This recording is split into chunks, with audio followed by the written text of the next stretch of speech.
నల్లగొండలో జరిగిన 4 హత్యల కేసు దర్యాప్తులో పోలీసులు పురోగతి సాధించినట్టుగా తెలుస్తోంది. ఈ హత్యలకు ఆస్తి తగాదాలే కారణమని పోలీసులు భావిస్తున్నారు. హసీనా మొదటి భర్త, కూతురు, అల్లుడే ఈ హత్యలకు పాల్పడి ఉండొచ్చు అని పోలీసులు అనుమానిస్తున్నారు. సొంత కూతురికి ఆస్తి దక్కడం లేదన్న కారణంతోనే హత్యలకు పాల్పడినట్టు భావిస్తున్నారు. సుపారీ ఇచ్చి నలుగురిని హత్య చేయించారని అనుమానిస్తున్నారు పోలీసులు.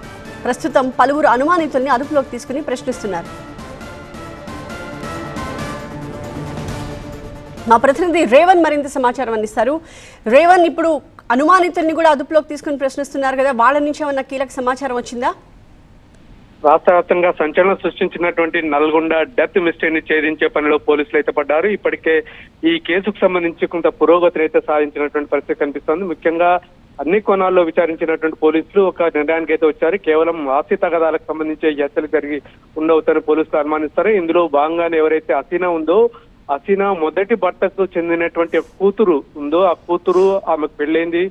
ఆమె కూతురు అల్లుడు కలిసి కొంతకాలంగా ఈమెతో ఆస్తి వివాదం మీద గొడవలు అయితే జరుగుతున్నాయి. ఈ నేపథ్యంలోనే అంటే కూతురు అల్లుడు ఇద్దరు కలిసి సుపారీ ఇచ్చి ఈ హత్యకు పాల్పడి ఉండొచ్చు అని చెప్పి పోలీసులు అయితే ప్రాథమికంగా నిర్ధారణకు వచ్చారు. దీనికి సంబంధించి ఇప్పటికే అనుమానితున్న 6గురిని అయితే అదుపులోకి తీసుకుని విచారిస్తున్నటువంటి పరిస్థితి కనిపిస్తుంది. ఎందుకంటే హత్య జరిగిన తర్వాత 3 రోజుల తర్వాత వెలుగు చూసినటువంటి ఈ ఘటనతో ఒక్కసారిగా నల్లగొండ ఉలిక్కి పడింది. ఇది పోలీసులకు సవాల్గా మారింది. 4 రోజులుగా ఎటువంటి క్లూ కూడా లభించకపోవడంతో పోలీసులు అయితే తరలి పట్టుకున్నారు.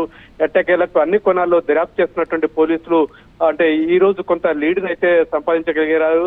కేవలం ఆస్తి తగాదాల వల్లే జరిగిందని చెప్పి పోలీసులు అయితే దాదాపు నిర్ధారణ వరకు వచ్చారు. దీనికి సంబంధించి ఇప్పుడే అంటే నిందితుల నుంచి కొంత అంగీకరించినట్టుగా మనకు సమాచారం అందుతుంది. దీనికి సంబంధించి కూడా పూర్తి స్థాయిలో వివరాలు వెల్లడిస్తామని చెప్తున్నారు. ఎందుకంటే అతి కిరాతకంగా నలుగురిని చాలా దారుణంగా అండ్ పదునైనటువంటి ఆయుధంతో పొడిచి దాడి చేసి చంపడంతో ఒక్కసారిగా కలకలమైంది. దీని మీద ఈ రోజు సాయంత్రం వరకు కూడా పూర్తి స్థాయిలో ఛేదించి వివరాలు వెల్లడిస్తామని జిల్లా ఎస్పీ శరత్ చంద్ర చెప్తున్నారు. Thank you Revan.